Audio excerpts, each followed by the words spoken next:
Salut à tous, j'espère que vous allez bien. Bienvenue dans vos JO de rêve. Aujourd'hui, vous allez découvrir le hockey sur gazon, une discipline historique des Jeux Olympiques et pourtant encore trop peu connue. Avant le portrait de Simon Cohen, nageur acrobatique et porteur de la flamme.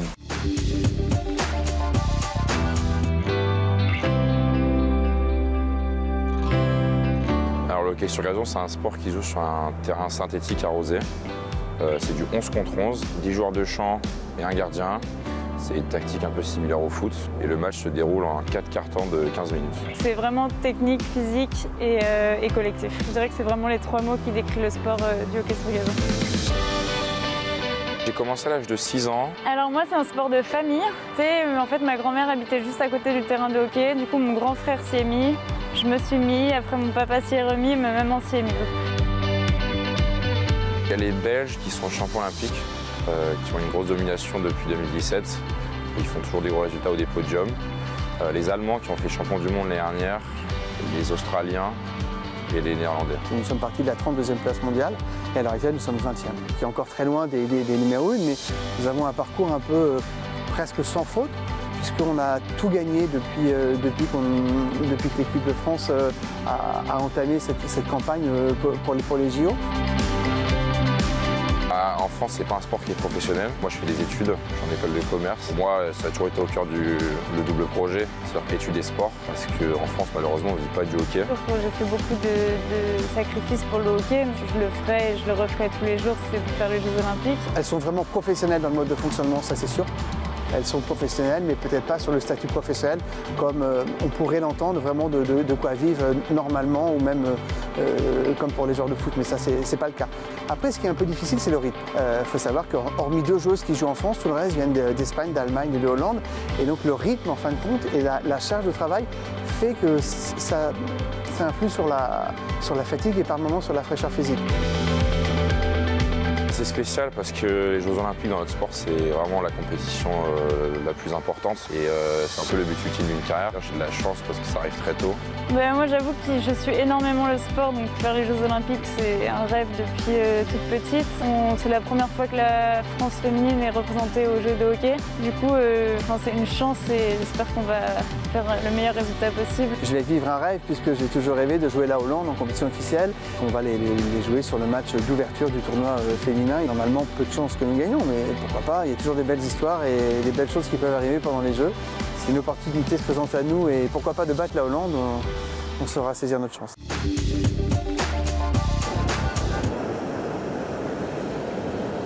Alors ici, vous êtes sur une île de loisirs de la région Île-de-France de 5 hectares qui s'appelle l'île de loisirs de Vert-Orcy.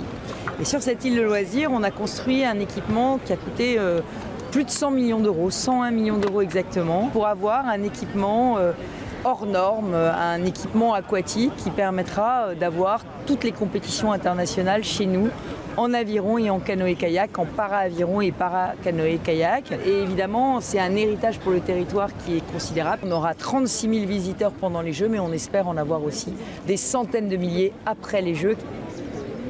Nous sommes ici dans un territoire qui est très protégé et ça a été l'une des principales difficultés pour aménager le stade. Ça a été notamment de préserver les roseaux, les roselières qui étaient j'allais dire, la protection des oiseaux sur le site.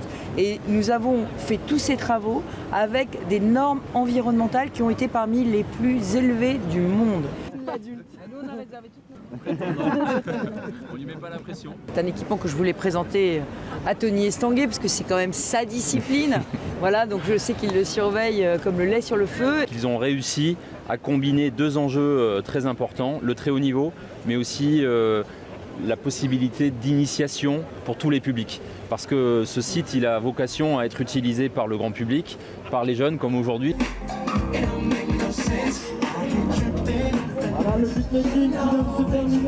Et c'est vrai que c'est ça aussi la magie des Jeux, c'est de susciter des vocations, c'est de donner envie aux jeunes de faire du sport.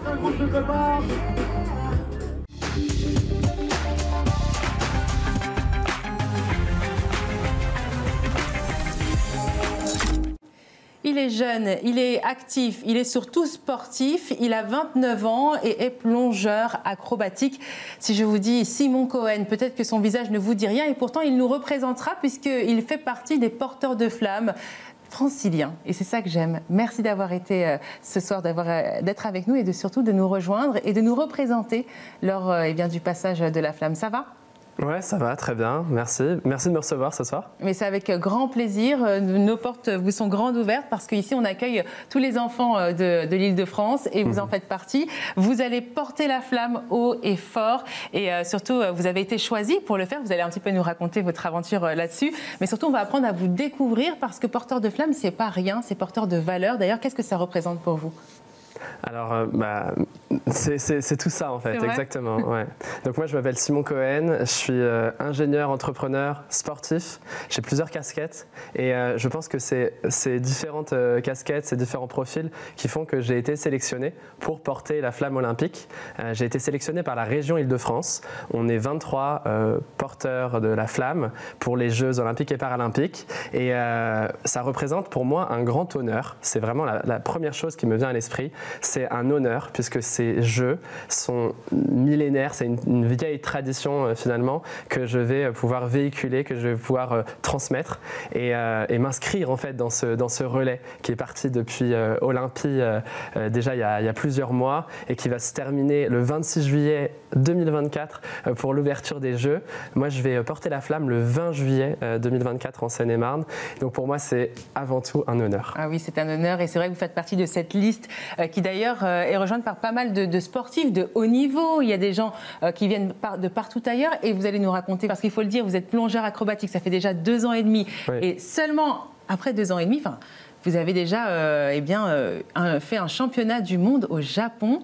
C'est quand même assez incroyable. Hein. Ça veut dire que ça fait pas longtemps que vous avez commencé et pourtant vous avez déjà été sur les grands plongeons du Japon. C'est une aventure assez incroyable. Le plongeon, comment ça vous est venu ? Alors moi j'aime le challenge. je crois l'avoir compris. Hein. C'est quelque chose de très important pour moi. Quand je fais quelque chose, je le fais à 200%. Et c'est une aventure que j'ai un peu découvert après le Covid. Un nouveau sport. Moi j'ai fait beaucoup de compétitions de natation depuis que je suis petit et c'est quelque chose qui m'a vraiment édifié et je pourrais en reparler après. Le plongeon c'est un tout nouveau sport, quelque chose que j'ai découvert moi il y a 2 ans et demi, 2 ans et demi, 3 ans. Je me suis dit c'est quelque chose qui m'intrigue, j'ai envie d'y aller, j'ai envie de le faire, le découvrir.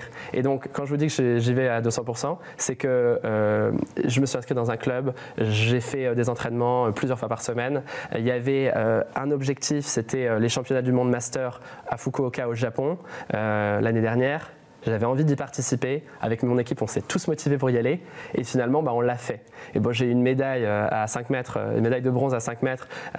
J'étais très content de ça. Et je pense que je suis très content aussi de l'aventure qu'on a créée, en fait. Je pense que les sportifs ont des responsabilités. Oui. Le fait qu'ils soient déjà, par exemple, aux Jeux Olympiques et aux Jeux Paralympiques et qu'ils puissent être le visage face au monde, présenté à la télé, je pense qu'ils ont des responsabilités. Ils ont une voix à faire porter haut et fort. Aujourd'hui, et c'est la vocation aussi de Paris 2024, de faire des jeux qui sont engagés, des jeux qui sont inclusifs. Oui. Aujourd'hui, à travers le sport, on doit pouvoir voir toutes les facettes de l'humanité et je pense que c'est très important de se rassembler dans ces moments-là.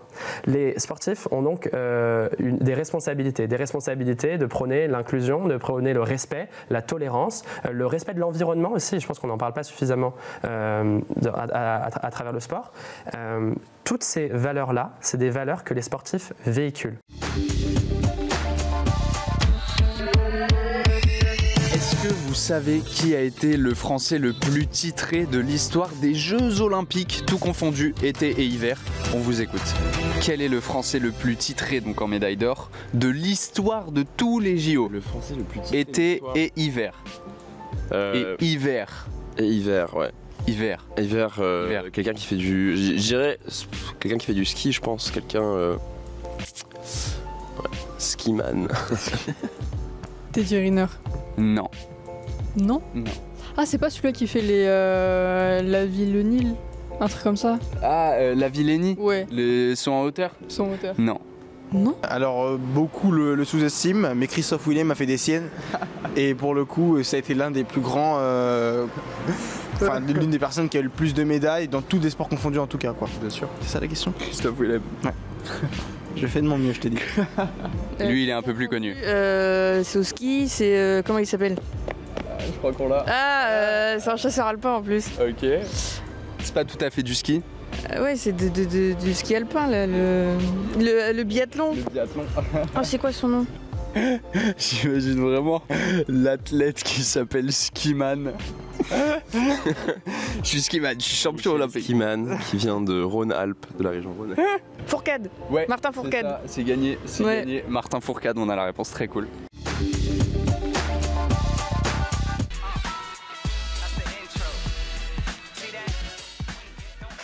Les pâtes. Le manger de pâtes à toutes les sauces. La course, le 100 mètres. Je cours vite.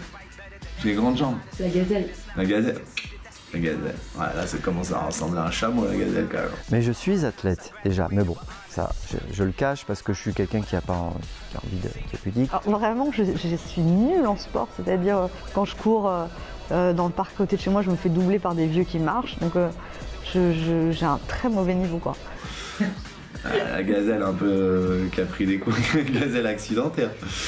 La sieste, je suis... Waouh. Franchement, en tant que Marseillais, on est tous très forts en sieste, mais moi, je peux même donner des cours de sieste. Et les gens croient que je fais de l'humour, mais pas du tout, quoi. C'est mon père qui m'avait appris à faire la sieste. Je sais pas s'il y a football, mais footballeur. Avec Neymar. Avec Neymar. On aurait pu jongler, bim, dribble, petit pont. Ah, je te jure, ça va être top.